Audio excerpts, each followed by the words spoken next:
Terima kasih Cikgu Mas ya tadi, Cikgu Mas. Okey. Selamat petang dan selamat sejahtera. Terima kasih kerana dapat bersama pada hari Jumaat 16 hari bulan Jun, dan tajuk yang saya pilih pada hari ini ialah Let's Talk About Children. Dan sebelum ini tuan-tuan dan puan-puan tahu 2 minggu yang lepas saya telah buat live daripada Finland. Dan kita telah bincang juga tentang tajuk-tajuk yang berkaitan dengan... Sorry, is it clear? Boleh dengar ke? Boleh Datuk, boleh. Teruskan. Boleh ya? Okay, alright. So, dan 2 sesi yang sebelum ni saya telah buat daripada Finland, dan saya sambung juga dengan sebahagian daripada tajuk tentang well-being of students atau children in Finland yang berkait rapat dengan tunjang yang mereka gunakan sebagai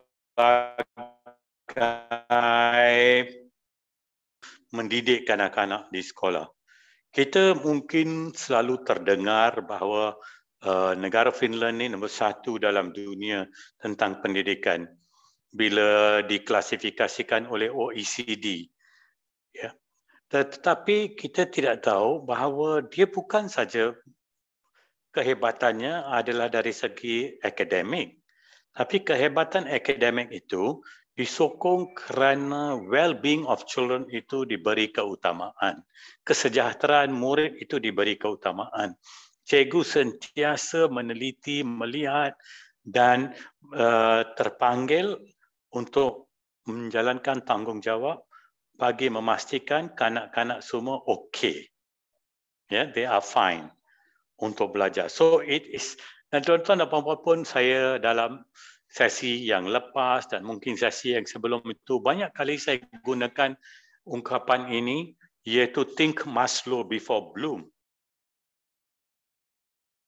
Dan di Finland tu memang menjelmalah peranan think Maslow before Bloom ini begitu pentingnya kerana kita di universiti di antara banyak yang kita belajar, satu daripadanya ialah Maslow's Hierarchy of Needs, dan kita belajar tentang aras, kita buat assessment dan kita buat aras pembelajaran berdasarkan taksonomi Benjamin Bloom.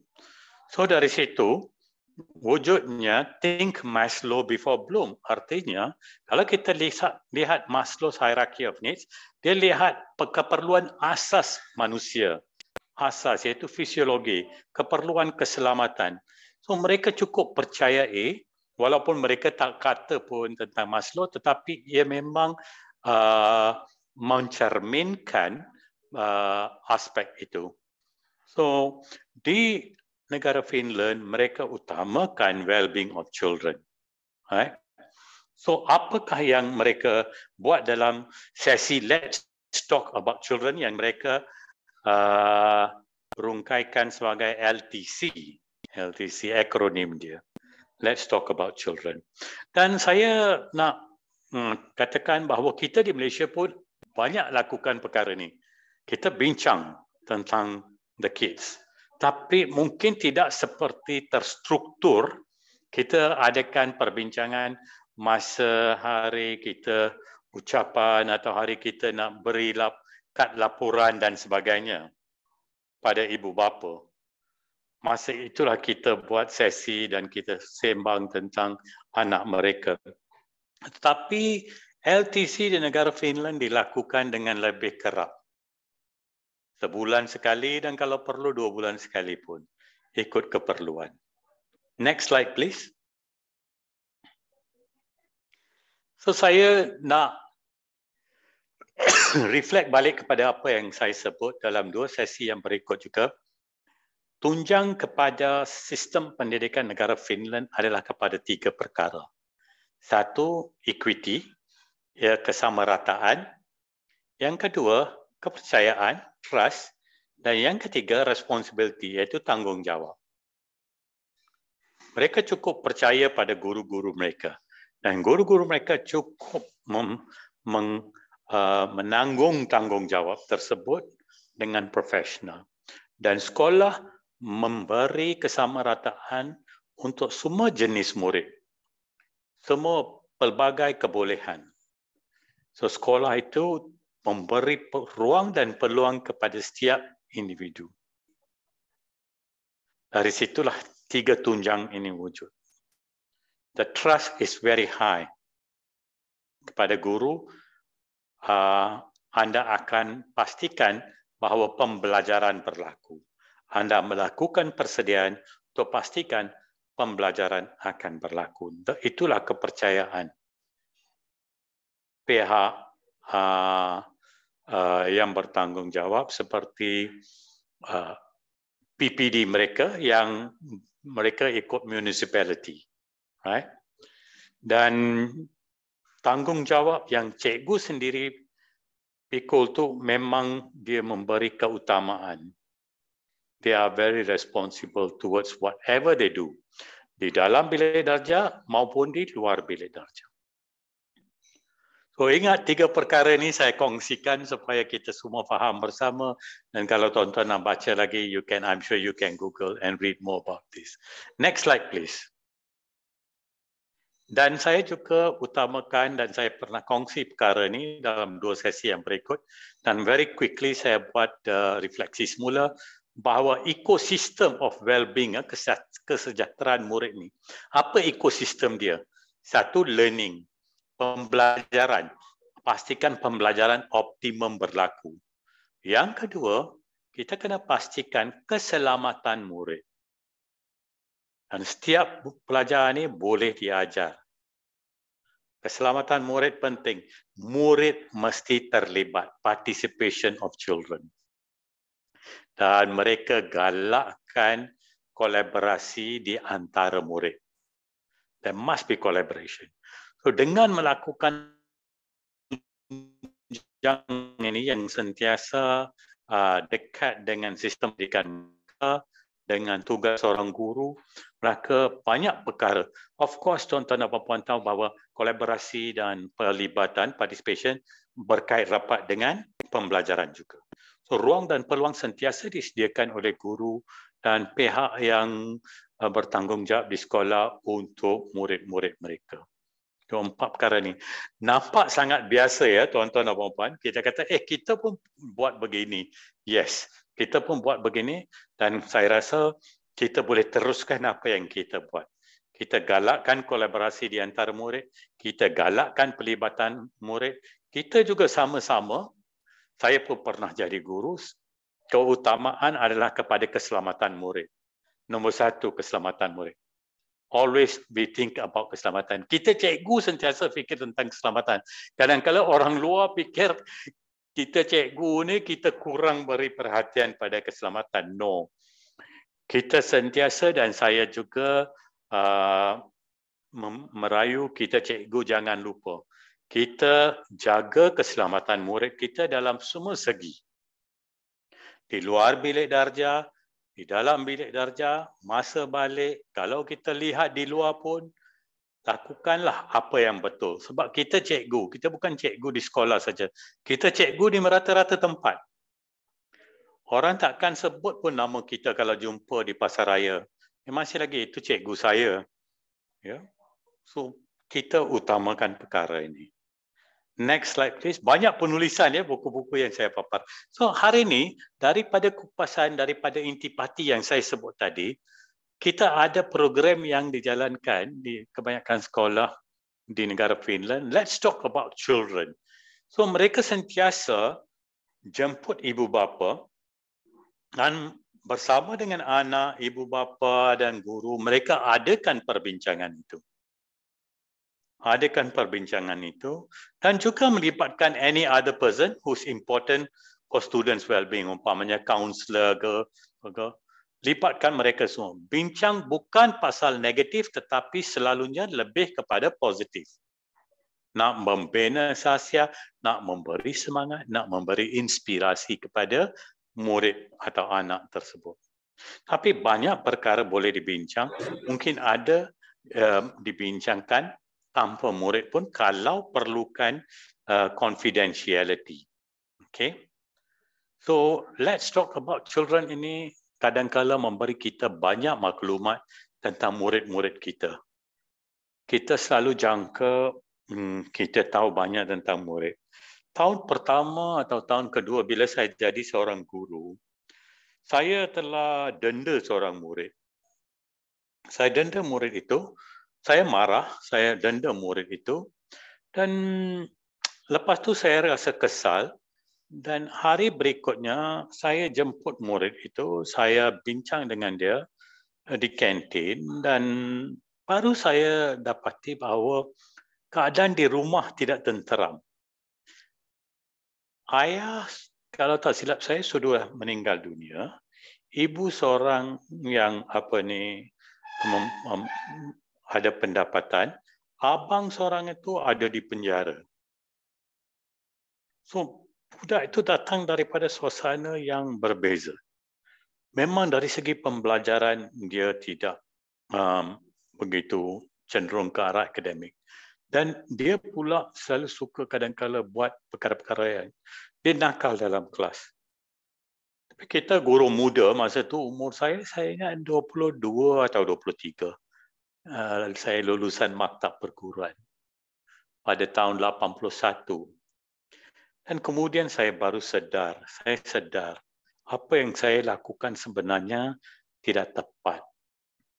Murid ni sebenarnya sudah ada cabaran beliau sendiri.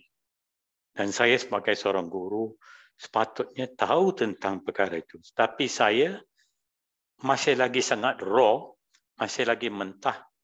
Tidak tahu perkara ini. Kita belajar psikologi, tapi sejauh manakah psikologi yang saya belajar dekat maktab dulu tu saya dapat gunakan. So, remember, perbincangan Let's Talk About Children ini adalah satu instrumen yang sangat kuat, yang sangat bernas, yang boleh memberi kita. Dan maklumat ni kita bukan nak gunakan secara salah, tapi kita nak gunakan maklumat yang kita ada tentang murid kita secara membina, secara konstruktif.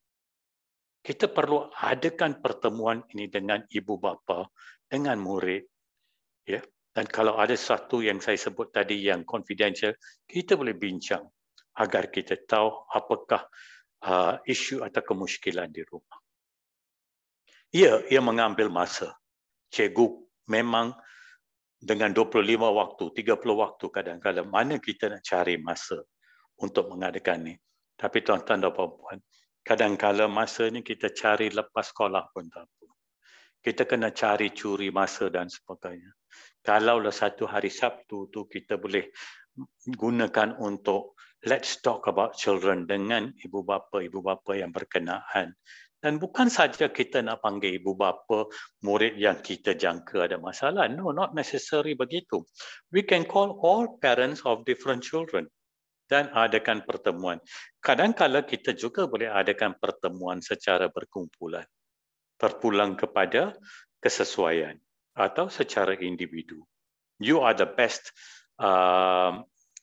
person to decide for that. Anda perlu buat keputusan sendiri.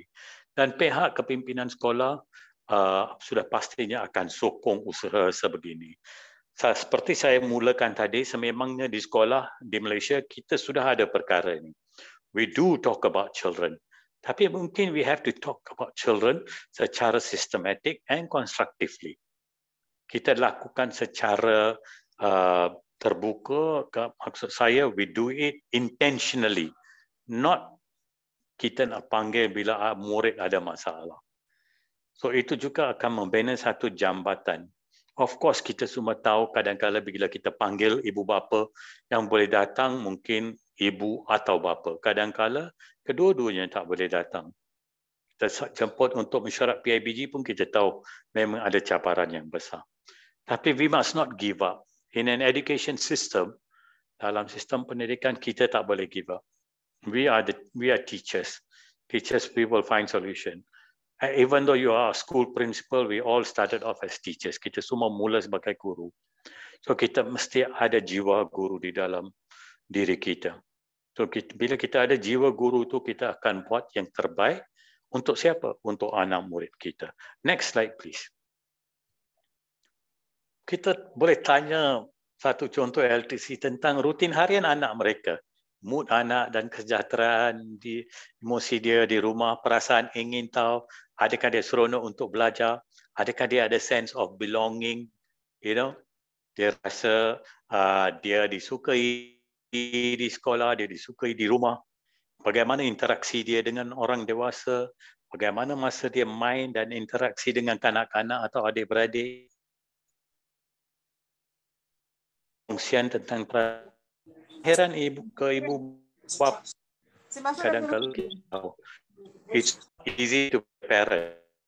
Kalau kita sendiri kadang-kadang kita pun tertanya-tanya, am I a good parent? Walaupun kita mengajar beratus-ratus murid di sekolah. So we have to look into that. Dan keadaan di rumah kadang-kadang macam saya bagi contoh saya pengalaman saya sendiri. I didn't know what's happening at home. Dan saya hanya dendam murid itu dan kemudiannya saya rasa kesal. Why did I do it? Dan bila saya tahu apa yang berlaku sebenarnya di rumah, baru saya faham dan saya kata pada diri saya, next time I should never do it. Okay, kerana ada banyak cara kita boleh membetulkan akhlak atau tingkah laku murid dan beri nasihat dan sebagainya. And then kadang-kadang nasihat itulah akan membimbing murid kita sepanjang hidup mereka. Children always remember. Saya ada sebut dalam banyak sesi saya, children never forget. Anak murid saya jumpa lepas 40 tahun pada Januari yang lepas, masih lagi boleh ingat benda yang saya sebut pada 1983. They can still remember ayat-ayat yang saya gunakan dan dia orang ejek saya, sir, you used to say this, sir, you used to say this. Dan bukan saja itu, dia orang boleh ingat sampai motosikal saya pun dia orang boleh ingat. Dan dia orang tanya saya, sir, motorbike macam mana? Ada lagi ke? Kata, ya, ada lagi. I still have my motorbike.